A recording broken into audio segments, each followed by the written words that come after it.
Hey guys, what is up and welcome back to the AFL round review. We are at round 4. The season is moving very, very fast. I hope you guys are having a really good week and I hope you guys are ready for a massive week of Easter football. So happy Easter to everyone out there. And if you guys want to see more videos like this, please hit that like button, drop a comment down below. We're going to get straight into it. As you guys know, we have Team of the Week, Flop of the Week. We also have the J21 votes, and then we'll look ahead to the next round and see how we went with all our tipping, and you guys will see who I'm tipping for the next round. So please comment down below who you guys think are the surprise team of the year. Who's been the team where you've been impressed, and who's been the team you've really felt let down by?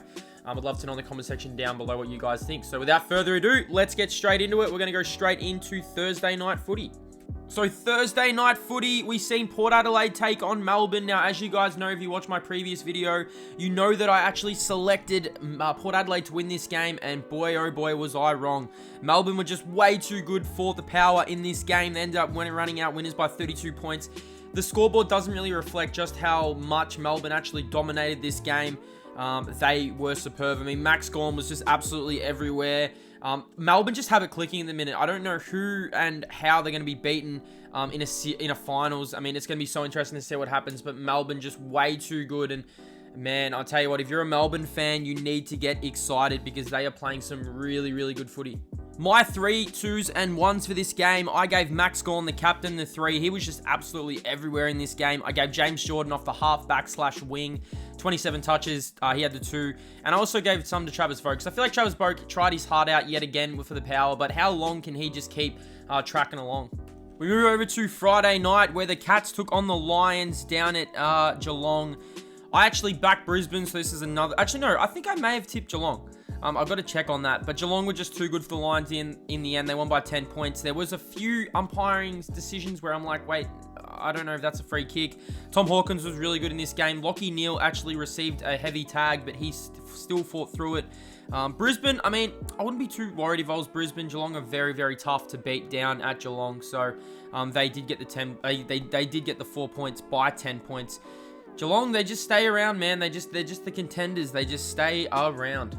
I gave the 3 to Tom Hawkins. Again, is he the best forward in the comp? We do not know. I mean, it's hard to debate against it. I gave Isaac Smith the running machine too, and also Lachie Neale because he fought through the tag, and I thought that his game was really tough, really good. He's just one player you cannot stop. Saturday afternoon was a really, really interesting matchup between the Swans and the Roos. North Melbourne looked like they're going to win this game. I was really surprised. I mean, they bounced back after that 100-point loss they suffered from Brisbane last week, and it was a really good bounce back from North. I honestly thought they were going to win this game. Sydney, just the more experienced team, they fought back. They got the job done in the end. But man, if you're a North fan, you got to be happy with that. It was a lot different to what it was the week before against the Lions. My 3-2-1s for this game, Callum Mills in the midfield for the Swans. He is just having a really good season. I gave Jai Simpkin too. I felt like he was like the engine room for the Roos in the middle.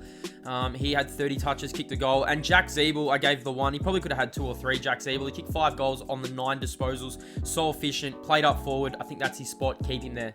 Twilight footy at Marvel, West Coast and Collingwood, and man, oh man, this was a surprise. I did not see West Coast winning this game. Collingwood have been in some really hot form of late, and they lost. I mean, this game was tight throughout. West Coast just got the better at the end. I mean, after everything West Coast has gone through, it's actually nice to see them get some reward for effort, and I mean, so many players in and out of that team, and they still got the job done, so well done to West Coast. Hats off to them. They got the job done, so we'll get into the votes. I feel like if you're a Collingwood fan, you'd be a little bit let down by that game. So the 3 votes, I gave Nick Dacos the 3. He is just, I mean, wow, rising star. He has been absolutely phenomenal. Willie Rioli kicked the 3 goals, and I thought Witherden in the back line for the Eagles was really good in securing their first win of 2022. Saturday night footy, the Tigers and the Western Bulldogs, and this was a really, really good game of football. Richmond, are they back? I mean, Western Bulldogs dominated majorly all the statistics on the ground, but Richmond was so effective going forward. And I mean, this is a game I feel like Western Bulldogs could have won. I mean, all their missed opportunities, but Richmond really made them pay. They kind of look like the Richmond of old. Their tackling pressure was really good, and the Bulldogs, they just missed too many shots on goal, and you cannot be doing that against a good team. So Richmond get the dub, 99-60. My 3-2-1s for this game, I gave Jaden Short the 3. He had 30-odd disposals, kicked a goal off the half-back line. Josh Dunkley fought hard, and Shai Bolton, my word, kicked probably the goal of the year. Unbelievable from the boundary line. Shai Bolton is a absolute star. I think he's been in the votes every single week, and he carries on for another week. Fremantle took on GWS on Saturday night, and this was another really good win for the Freo Dockers. They are starting to come into their own. Like I said, I was expecting a big bounce back a few weeks ago, and 2 weeks in a row now, they've actually smashed their competition. GWS are struggling at the moment. They've only got the 1 win, and that was coming against the Gold Coast Suns. So really interesting to see Freo. Are they the real deal? I mean, I'm really intrigued to see how they go in Melbourne this week. We know how much they've actually struggled in Melbourne. So yeah, it's going to be really, really interesting to see how they go and see how they roll in. But Fremantle get the job done. Will Brodie, man, what an absolute steal. Peter Wright, Will Brodie, all these Gold Coast players, Lions, who have actually filtered through Gold Coast, who are actually coming into their own and just dominating for other teams. It's pretty crazy to see. These were my 3-2-1s for this matchup. David Mundy just continues, man. How old is David Mundy? Like 45 now. He has been absolutely superb. I mean, I reckon he could go another year. I mean, he's had a really good year so far this year, and he was almost an All-Australian last year, so David Mundy just keeps keeping on. We move on to Sunday afternoon, and the Bombers took on the Crows at Marvel Stadium, and this was actually a really interesting game of football. Both teams, probably one of the youngest teams fielded. It was a really, really interesting game of football. It was topsy-turvy. Both teams had their moments. Bombers got out to, I think, 16-point leads maybe 3 times throughout the game. And then Adelaide just really fought back. I mean, Taylor Walker, his inclusion was really, really big. Darcy Parish, 38 touches. Peter Wright, he's been really good this season. I think he's like 3rd in the Coleman. And really good game of football. I mean, Bombers get their first win. Have they turned the corner? I'm sure we'll find out against the Dockers this week. These were my 3-2-1s. Darcy Parish 3, Rory Laird was really good, and I was either going to be Peter Wright or Taylor Walker. I decided to go with Peter Wright, just the winning team. He has just been an absolute force this year, and everything he's touching it's been some good football from him. So, interested to see if Peter Wright can continue this form. Another Gold Coast player who was on the outer, he gets the 1 vote. We move on to St Kilda and Hawthorn, and wow, oh wow, this was one-sided. St Kilda, they are in some rich grain of form at the moment. It's actually nice to see how well this team is playing. St Kilda look like a completely different team at the moment. The way they're coming out, and against Richmond, they really withstood Richmond's force, and then this week they just overran Hawthorn, ran over the top of them, and Hawthorn have been playing some good footy, so this wasn't a light win. It was a big win for St Kilda, and man, keep rolling on. So my 3-2-1s, Jade Gresham was absolutely unbelievable in this game.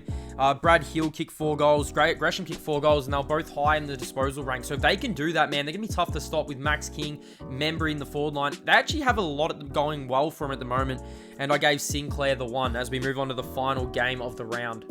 Final game of the round was the Gold Coast Suns and the Carlton Football Club, and man, this was a surprise. I did not expect this. I mean, probably since the end of the first quarter against Hawthorn, Carlton have not been playing some good footy. I mean, and a lot of people are saying that they're 3-0, they're 3-0. They got really beaten up in this game. I feel like Gold Coast dominated this game from the outset. Paddy Cripps got injured, which is really disappointing. He's been in some really good form for the Blues. But yeah, like I said, I don't know what to think of this. Do we think that Carlton are the real deal this year? I do not know. We'll get into the votes. And major shout out to the Gold Coast Suns. So 3 votes, Noah Anderson. He is taking an absolute leap this year. Took Miller gets the 2, and Marbio Chol kicked 3 goals. Shout out to Marbio. He's actually having a really good year as well. So, yeah, Gold Coast get a big win. That is a big win. So I don't know how to gauge these 2 teams yet. So it's going to be really interesting. We'll move on to Team of the Week and Flop of the Week. So my Team of the Week I've chosen this week are the Saints. I just feel like St Kilda are just playing some good footy and they deserve it. I mean, Gold Coast definitely an honourable mention. Melbourne could be the Team of the Week every single week. But I gave it, to St Kilda. They are just playing some good footy, and man, they look good. So it's going to be interesting to see what happens. And my flop of the week, I actually gave the flop of the week to Western Bulldogs. I feel like they're just in a slump at the moment. I wasn't really too pleased with the way they played. Yes, they dominated aspects of the game, but they just butchered the ball. So that is my 3-2-1s, and that's also my Team of the Week and Flop of the Week. What do you guys think? Let's move on to the final segment, and that is the round ahead, round number 5. Okay, so as we look ahead to round number 5, these are my tips. I'm actually doing pretty poor at the minute, only the 20 tips so far out of the first 4 rounds. I feel like Brisbane will be too strong for Collingwood. I think the Dogs will easily beat North Melbourne. I've got Sydney beating West Coast, Saints over the Gold Coast Suns. I've actually got the Crows to beat the Tigers. I think they'll get the job done at home.